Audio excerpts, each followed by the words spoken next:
이렇게 아주 좋은 자리에, 자리가 보니까 주례하는 사람이 쓰는 자리 같은데요. 이런 아주 의미 있는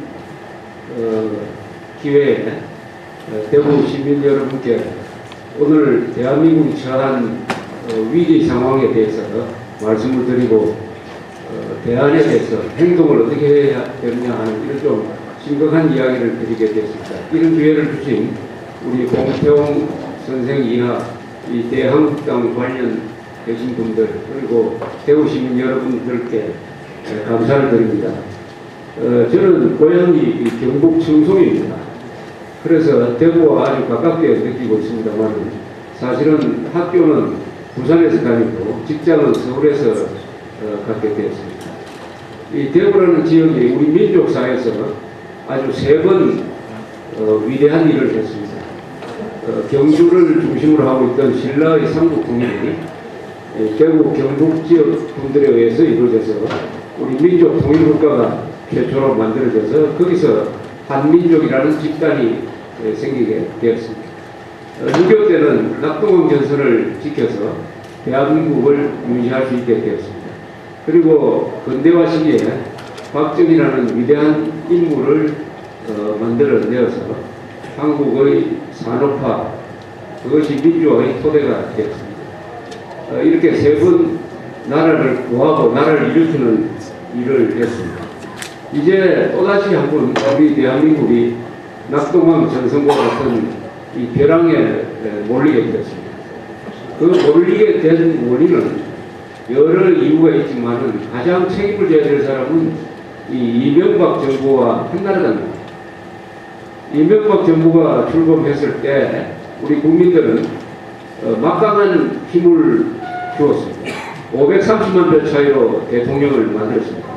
그리고 그 이듬해 2008년 4월 총선거에서는 거의 3분의 2 의석을 한나라당과 자유선진당 등 이 보수 세력에 주었습니다. 또 당시에는 지방에 있는 시도지사 거의 90%가 한나라당이었습니다. 완전히 상권을 장악하고 있었고 역사의 명령도 종북 세력을 척결을 해가지고 자유통일로 가는 길을 열어라. 동시에 부패를 척결해가지고 우리가 지도층이 깨끗한 나라, 인류국가를 만들어라 하는 역사적 임무를 이명박 대통령과 한나라당한테 주었는데 지난 4년 동안 이 기회를 잃고 말았습니다. 그 이유는 간단합니다. 대통령과 한나라당이 종북 세력과 부패와 싸우기 싫었기 때문입니다. 싸우지 않으려 했기 때문입니다. 그 결과로서 오늘 이 대한국당이 종북 척결, 부패 척결이라는 기치를 내걸고 출범하게 된 것 같습니다. 우리 이 창당운동을 주도하는 공태홍 선생은 지난 10년 동안 애국운동을 거리에서 맹렬하게 전개해가지고 오늘날 대한민국을 이나마 지키게 한 아주 투사입니다. 자유투사죠. 민주투사가 아니라 자유를 지키기 위한 자유투사였습니다. 그분이 내건 대한국당이라는 이름은 영어로 번역하면 그레이트 코리아가 되겠는데 이 줄이면 뭡니까? GK가 되죠. GK는 골키퍼입니다. 이 대한민국의 수문장, 대한민국을 지키는 골키퍼 역할을 하는 정당을 만들고 그 캐치프레이즈가 종북 척결, 부패 척결 이 두 마디가 대한민국이 처한 위기의 핵심입니다. 그러나 대한민국 정당 어느 정당도 종북 척결이란 말을 하는 정당이 하나도 없습니다. 대통령이 그동안 수많은 연설을 했는데 연설문을 보면은 종북이란 말이 한마디도 없습니다. 한나라당도 마찬가지예요. 박근혜 씨도 마찬가지예요. 종북이란 말을 쓰지 않기 때문에 한국 사람들한테 마취제를 놓고 말았습니다. 요새 빨갱이가 어디 있느냐?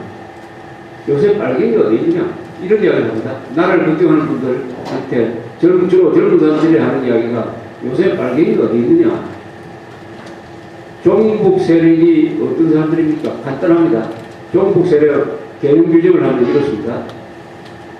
대한민국에서 책임 있는 자리에서 살면서 김일성, 김정일, 김정은 욕을 한 번도 안 한 사람, 이렇게 하면서 이승만, 박정희, 대기업, 국군, 미군 욕은 하는 사람, 이런 사람들이 종북 세력입니다. 이런 사람들이 2012년형 빨갱이에요. 옛날 빨갱이는 발치산이 돼가지고 총을 들었지만 요새 빨갱이는 컴퓨터를 하면서 기계를 통해서 교묘한 말로 국민을 속이면서 넥타이 메고 도의 호식하면서 정신을 북한의 민족 반역 집단한테 팔아먹인 자, 그러면서 아들은 미국에 보내서 이런 이중 생활을 하는 위선자들, 이런 사람들이 종북 세력이고 21세기형 빨갱이인 것입니다. 문제는 이 사람들이 한국 사회의 소수가 아니라 주도권을 잡고 갔습니다. 그래서 대한민국은 눈에 보이지는 않지만은 잘못하면은, 선거를 잘못하면은 내전이 일어날 가능성이 있는 나라로 변하고 말았습니다. 내전이 일어날 수 있는 소지를 갖춘 나라, 내전적 구도를 가진 나라가 되고 말았습니다. 요새 이명박 대통령이 그래도 제일 좋은 인사 하나는 뭐냐? 김관진 국방장관을 국방장관으로 임명합니다. 우리나라에서 지난 몇 년 동안 가장 많이 변한 조직이 군대입니다. 요새 군인들한테 무슨 교육을 시키느냐? 적응 교육을 시키는데 대한민국 바로 알리기라는 교육을 시켜요. 그 개념 규정은 이래요. 북한 바로 알리기, 종북 바로 알리기, 현대사 바로 알리기, 자유민주주의 바로 알리기. 이것을 군에서 하고 있습니다. 종북 세력은 국군의 주적이다라고 딱 개념 규정을 했어요. 김관진 국방장관. 그래서 장교들 상대로 적응교육을 하는데 저도 몇 분 갔습니다만 군인들이 아주 눈이 반짝반짝하고 과거 좌파 정권 때 군인하고 다릅니다. 종북 세력은 국군의 주적이다, 대한민국의 주적이다, 이렇게 가르치고 있는데, 이건 총선 대선을 통해서 우리 유권자들이 선동에 속아 넘어가서 종북 세력이 정권을 잡도록 하면은 어떻게 됩니까? 대한민국은 종북 정권과 종북 세력을 주적으로 여기는 국군이 대한민국이라는 이 지붕 안에서 편안하게 동거할 수가 있습니까? 어떻게 돼야 됩니까? 종북 정권이 대우각성해가지고 오른쪽으로 유턴을 하든지, 아니면은 국군이 좌경화하든지, 아니면은 충돌하든지, 이런 길이 보이는데 아무도 이 문제를 지적하지 않고 있는 것입니다.